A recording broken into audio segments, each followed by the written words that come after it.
10:37 AM, nandito kami ngayon sa Barangay Sulsogi, Nagcarlan, Laguna. 7.1 kilometers away galing sa bahay namin. Walang masyadong public transportation at ang hirap pag wala kang sariling sasakyan. Fast forward, 11:30 AM na nagsimula kaming mananghalian. Pero pagkatapos kong kumain ng pananghalian, nakatanggap ako ng balita. Isang malaking transaksyon galing sa ibang bansa ang natanggap ko.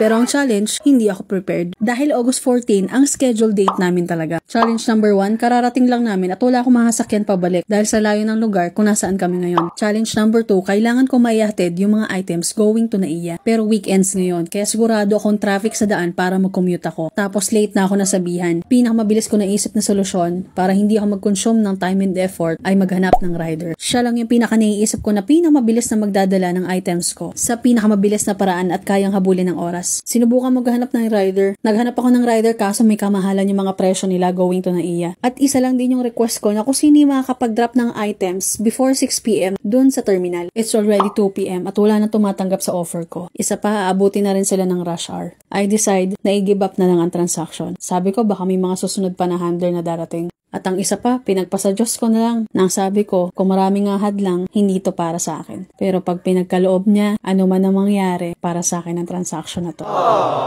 This time, pagpasok ko, payapa utak ko. Napasabi na lang ako, Lord, kung para sa akin, ibigay mo na lang. Pero kung hindi para sa akin, so be it. Alam ko may paparating kang mas malaki. Nakakatuwa kasi sinabihan ako ng mga kasama ko na huwag kang mag-alala, marami pang darating sa'yo, mas malaki pa. Pero expect the unexpected, ika nga. At ito ang susunod na mga nangyari. Nak ng pusa, yung 6 PM na deadline naging 8 PM na. Kaya ang sabi ko, kaya ko nang ihabol to. Tinawagan ko kagad yung rider na nakapagsabi sa akin na makakaabot daw siya sa tamang oras. It's already 3:53 PM nung ginuo ko na ang transaction at papuntahin na si rider.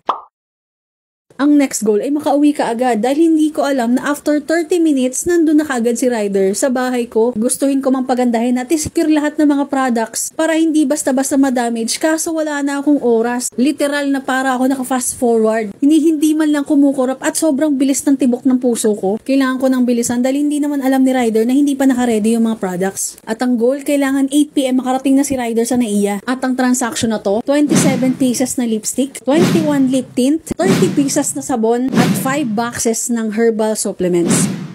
Weighing 3.5 kilos going to Lebanon. Buti pa yung items ko makakarating ng Lebanon. Mag-iingat kayo doon at magpakarami kayo. Syempre hindi ko rin makakalimutan na lagyan ng enumeration tong mga nakalagay dito. At syempre pangalan din sa mag-i-receive sa akin. Ay mag-i-receive pala sa items ko, hindi pala sa akin. Grabe be, rinig na rin ko yung pagtibok ng puso ko at yung pagtagaktak ng mga kolesterol ko.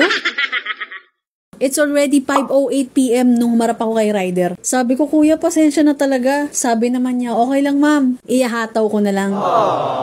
Kaya kung mapapanood mo tong video na to, shoutout sa'yo, Kuya Anthony. Hindi ako nagkamali sa pagpili sa'yo. Sa mga oras na to, kinakabahan na talaga ako kung makakaabot ba siya. Kasi hapon na at aabutin na siya ng rush hour.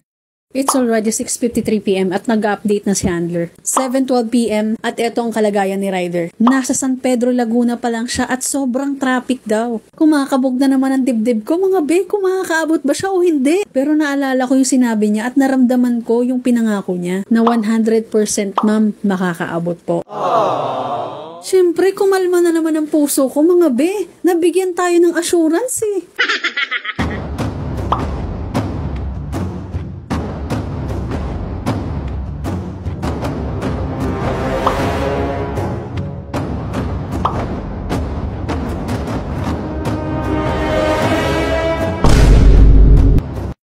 Pagkatapos ng mahabang tensyon, at nagkita din sila. Successful transaction ngayong araw. Wow! Thank you, Lord!